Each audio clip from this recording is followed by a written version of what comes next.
খুব বড় না জাদুঘরটি, কিন্তু এই জাদুঘরটি দেখলে আপনার মনে হবে যে একটা মানুষ কতটা ভালোবাসা থাকলে সে এরকম একটা জাদুঘর তৈরি করতে পারে। সুপ্রিম কোর্ট, আহসান মঞ্জিল সহ রয়েছে বাংলাদেশের বিভিন্ন স্থাপনার ভাস্কর্য। জাদুঘরটি খুব বেশি বড় নয়, তবে দৃষ্টিনন্দন। এখানে স্থান পেয়েছে বাংলাদেশের গুরুত্বপূর্ণ সব স্থাপনা। শিল্পী তার নিপুণ হাতে ফুটিয়ে তুলেছেন আবহমান গ্রাম বাংলার প্রতিচ্ছবি, যা দেখে আপনি মুগ্ধ হতে বাধ্য। আপনার সন্তানকে গ্রাম বাংলার গল্প তুলে ধরতে সহায়ক হবে এই জাদুঘর।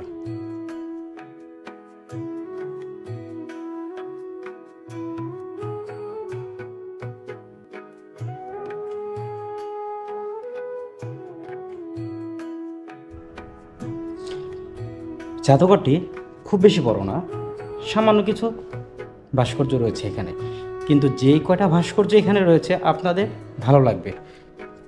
শিল্পী তার নিপুণ হাতের ছোঁয়ায় ভালোবেসে তৈরি করা এই ভাস্কর্যগুলো আপনার জন্য অপেক্ষা করছে এখানে। আপনি চলে আসতে পারেন আপনার ফ্যামিলি, পরিজন, আপনার আত্মীয় স্বজন অথবা আপনার প্রিয় কোনো মানুষকে নিয়ে।